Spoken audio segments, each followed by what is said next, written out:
So in this instalment we're going to be talking about the witch trials in Newcastle in 1649 and 1650, which ended up with 15 people being hanged on the town moor for the crime of witchcraft. Back in the 1640s, I guess that's the sort of thing that people were worried about, along with plague, famine, civil war, religious insurrections and other such problems that occupied their lives. In 1649, the town council, which were by that point mostly Puritans, who were down on witches, let's just say, sent their bellmen around the town to call to the people to tell them to accuse their neighbours of witchcraft. There were, after all, fabulous prizes to be won, at least if you were the witch finder. The witch finder was sent for from Scotland, where they were much bigger on witch hunting than we ever were here in England. And the witch finder came down with a promised price of 20 shillings for every witch that he successfully convicted and was hanged. Sadly, we don't know his name. He's one of a mass of sinister characters who did this. And the usual way in which it was done in the north of England and in Scotland was by a technique known as pricking. And pricking a witch is really very simple. You get a nice sharp pin or bodkin and you drive it into some point on the witch's body. Usually a mark picked out, a mole, a spot, a wart, or something of that sort. We all know that witches are supposed to be warty in popular lore.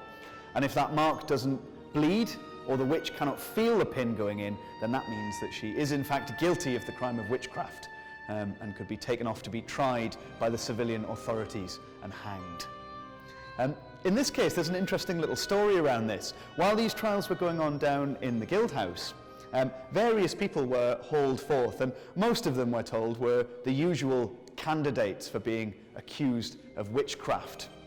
They were old women who lived alone, perhaps had a few unusual pets, toads and hares and such like, perhaps an obvious and unusual wart and a bad reputation in the local town. These were the kind of people that people like to accuse of witchcraft. But a certain Colonel Hobson, an old military surgeon who was in the town, noticed that one of the women who was being brought forth to be accused of witchcraft was a very young and attractive lady.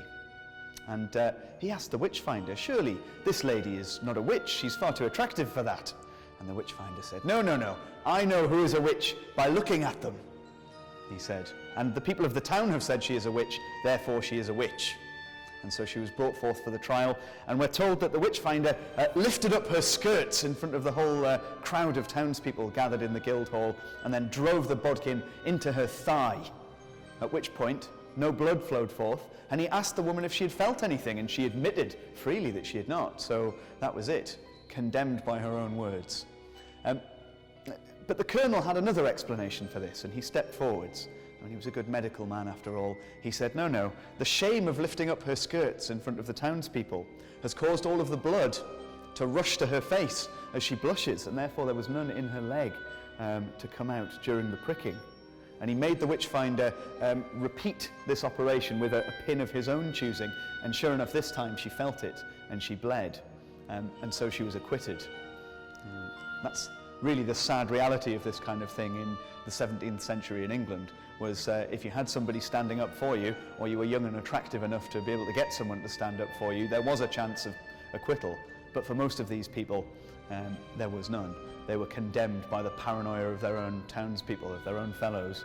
And the following year, by 1650, 15 of them were hanged and are supposedly buried in St Andrew's churchyard, where builders claim they dug up some of their bones in 2008.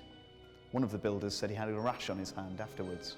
So it just goes to show that we haven't moved on that far from blaming all of our problems on witches.